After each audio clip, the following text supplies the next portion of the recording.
Thank you for tuning in to Wednesday Inspirational Book Lounge. I'm your host, Anna Murby.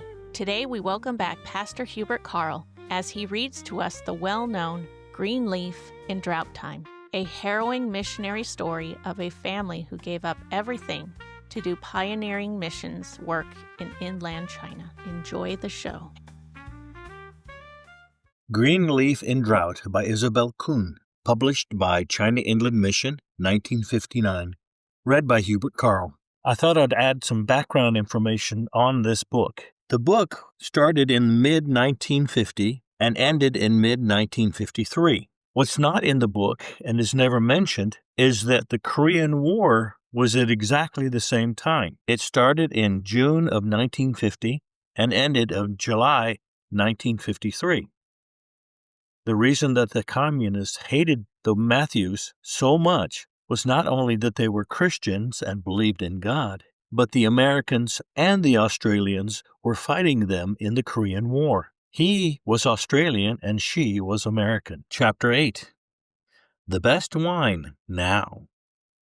With the beginning of the second year, 1952, came the accusation meetings of the communist regime. They struck Clarence Preedy in sinning first.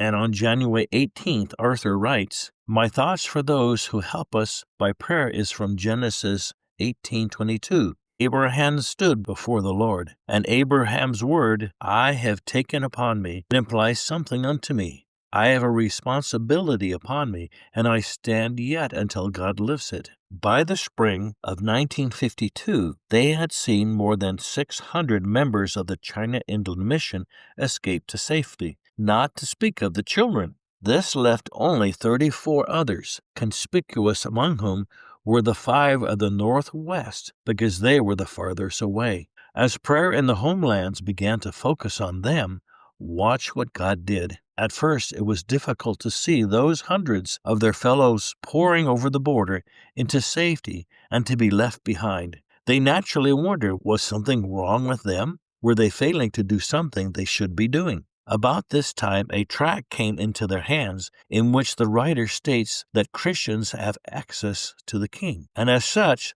they have the privilege of presenting and pressing their claims. Instances were given where even missionaries, frustrated continuously among certain lines, took their stand in prayer, as those who were seated together with Christ in the heavenlies. This aspect of truth troubled Arthur and Wilda Matthews. Had they failed in spiritual warfare to command the situation? For several months after reading that, they sought to do it. They pressed their claims for deliverance upon God. He had promised it. The prey of the terrible shall be delivered. "Now, O Lord, perform it," they cried. But this claiming only wore them out and made them restless. The gate remained barred as tight as ever. Daily they watched the calendar and ticked off the days. And though there were moments of victory, there was a great deal of restlessness.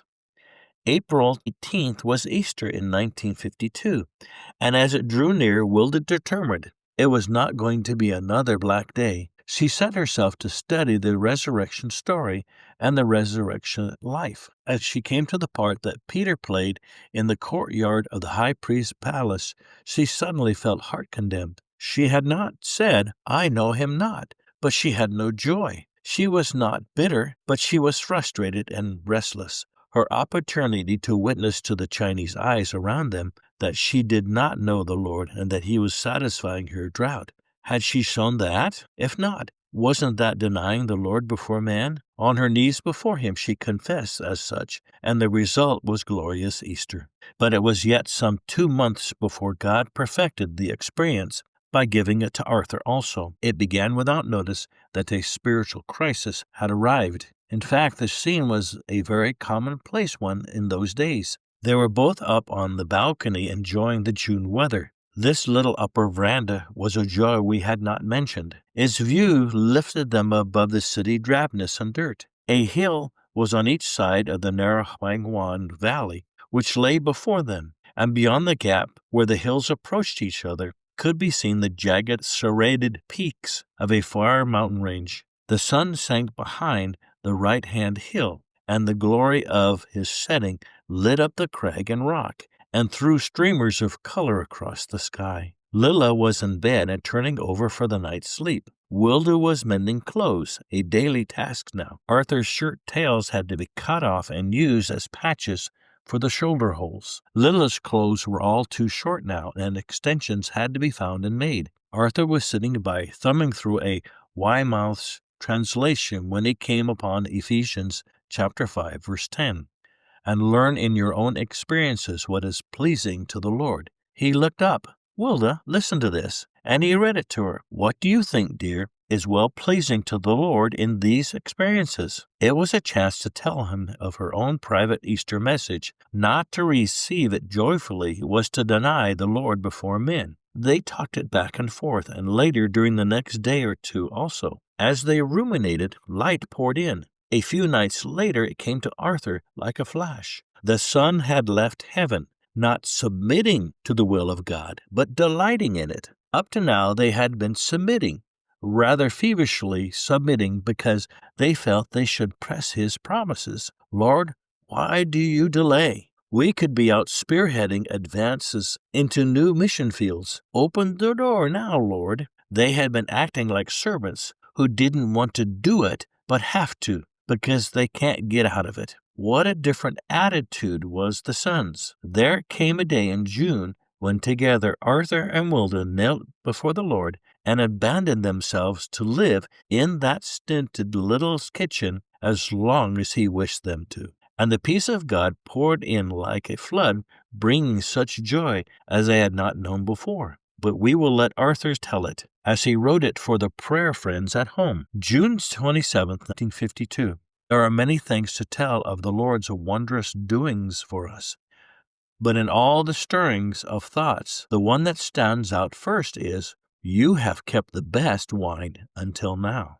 It may seem strange to you, but it is true. And as true as two of us.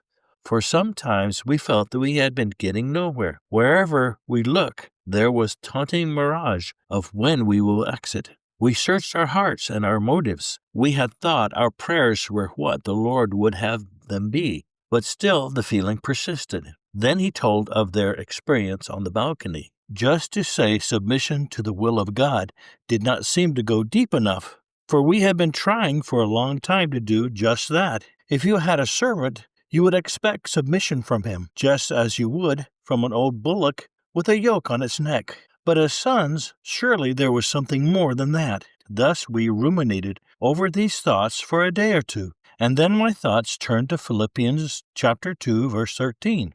For it is God Himself whose power creates within you both the desire and the power to execute His will. That opened a door for us. Why should we go on wondering what God would have us learn when His words told us that He would put the desire into our hearts with the power? That we had not perceived His will meant that the desire was buried under cover of something earthly, or some lesser fleshly things. So we uncovered the earth that we could see that our prayers had selfishly centered around the shortening of the days. There was none of the recklessness of faith, such as the three friends of Daniel showed. Nor was there the spirit of joyous abandonment which the widow displayed in giving her 2 mites. So we came to see that God wanted us to will with Him to stay put, not to desire to run away as quickly as we could persuade Him to let us go. It was natural that we should go from there to cry with David, I delight to do your will, O God. Psalms 40, verse 8. The great chords that sounded through our hearts as we touched the joyous abandonment keys was really thrilling. So we are no longer stupid bullocks being driven or dragged unwillingly along a distasteful road, but sons cooperating wholeheartedly with our Father. To express the thoughts in our hearts, I had adapted lines of Bishop Kent's thus, delight to will God's will, and you will find your enemies as friends, besides you lined. Here we see the bursting of the green. Up to now, with all the drought and parched ground, the little trees have set out leaf or two, to show life was not quenched. But as happens when the sap has full unhindered course to run throughout the trunk and branches, there comes a day when all the tree, green buds sprouting, bursts forth. Such a sight is a thing of beauty that halts the passer-by and brings him to mute worship. The Lord shall satisfy your soul in drought, Isaiah 58, verse 11, had been fulfilled. The message above all others which the Chinese church needed to see, that truth lives out under circumstances equally harrowing as their own. Arthur and Wilda had longed to serve him, but human-like, they had put their own interpretation on what service is. They thought it meant preaching with their lips. Amy Carmichael once replied to a Christian who took this meaning of service: God didn't make you all mouth. The most potent way to preach is by life, by living it. This was the service which the Matthews family were to render to him. The immature reader may be saying, "Oh, now that they have reached the peak of spiritual surrender, God will swoop open the doors and let them depart." Not so. God had more than the perfecting of Arthur and Wilda in mind. So he will allow the drought to increase to the point where human rejoicing by human willpower will be impossible. Now shall you see what I will do, is his word. In the day the drought consumed me, cries poor Jacob.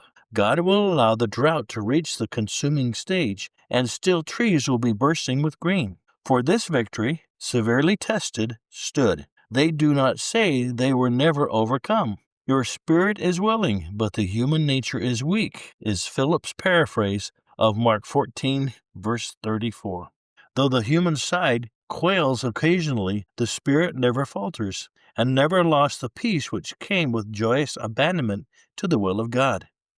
Andrew Murray has said, faith may accept, but only long-suffering inherits the promise. Psychologically, it rings true also. Again, to quote Andrew Murray, in commerce, in study, in war, it is so often said, there is no safety but in advance. To stand still is to go back. To cease effort is to lose ground. To slacken the pace before the goal is reached is to lose the race. These missionaries saw this truth clearly. Arthur writes, it would be so easy to slip into the sin that all prisoners of war know something of, the sin of allowing the circumstances to paralyze our hearts so that we settle into an attitude of life that believes there is no good in doing anything. I don't think it is necessary for me to say that we shunned any exaggeration. It is really true that the best wine has been kept until now, and it comes too just as the hiatus in our experience, when we are doing what we ought not to have been doing, feeling the strain. The yoke is light only as it is taken, and is not to be suffered. So they entered the second drought-consuming experience with the best wine held to their lips, and their master's tender voice saying, drink you all of it abundantly. Yes, drink abundantly, O beloved. Even so shall your leaf be green when the heat comes. Thank you for tuning in to Wednesday Inspirational Book Lounge. I'm your host, Anna Murby. Today we welcome back Pastor Hubert Carl as he reads to us the well-known Green Leaf in Drought Time, a harrowing missionary story of a family who gave up everything to do pioneering missions work in inland China. Enjoy the show.